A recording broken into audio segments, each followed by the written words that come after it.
Good morning, guys, and happy Halloween. And today we are having a Halloween party all day for school.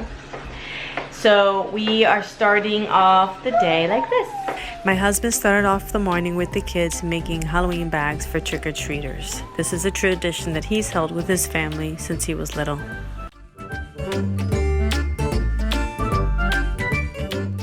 Next, we are having Halloween pancakes. I want to have a candy corn. Are you excited about that? Here's just I have to eat the candy corn. That's why it's there.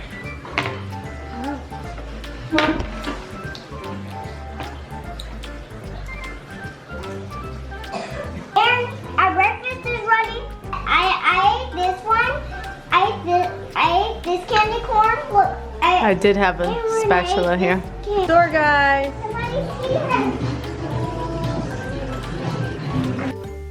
To make things a little extra special, we invited my goddaughter over to spend the day with the kids.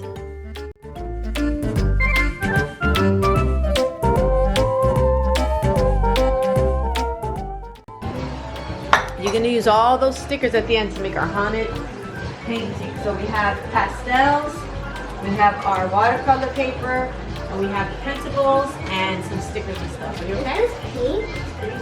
This is oil pastel. For art today, we made some oil pastels haunted houses.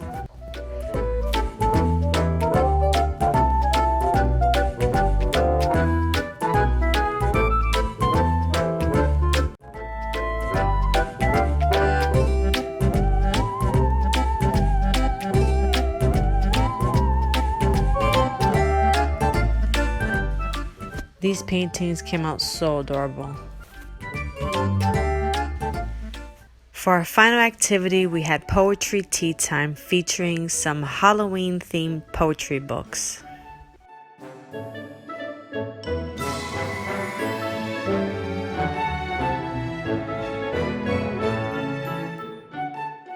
I've never been afraid of anything, not very, in the air for. So now I'm making those touchy-feely boxes with the Halloween story.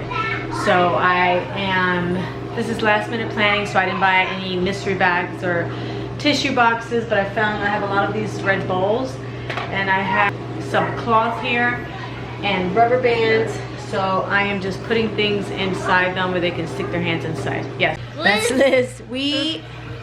Tell them we are gonna hear a spooky story. We are going to hear a spooky story. It's time for spooky stories. Okay, come on, ready? Can you see Aaron? Yeah. You can? Yeah. Close your eyes. Close your eyes, Maneka. Yeah. If you get scared, Aaron, then you can take your blindfold off. And it looks like it has a mouth open. So when you stick your hand and you reach inside the mouth, you feel witch's teeth. So as I made up a semi-spooky story, I made up what these things could be, such as Frankenstein's nuts and bolts, a witch's hair, vampire teeth, spider webs, and things like that. So with the blindfold on, the kids were able to use their imaginations and it felt like they were in the story. So as you can see, they really like that, but since it would have been too much for my preschooler, I let her take her mask off, her blindfold off. So I'm exhausted. Like, all of that is really a lot of preparation. You should definitely do it the night before. But we are going to settle down to watch The Nightmare Before Christmas and relax for the day. And then we're going to go trick-or-treating tonight at 6. So thank you guys so much for watching. Have a happy Halloween. I hope you guys have fun.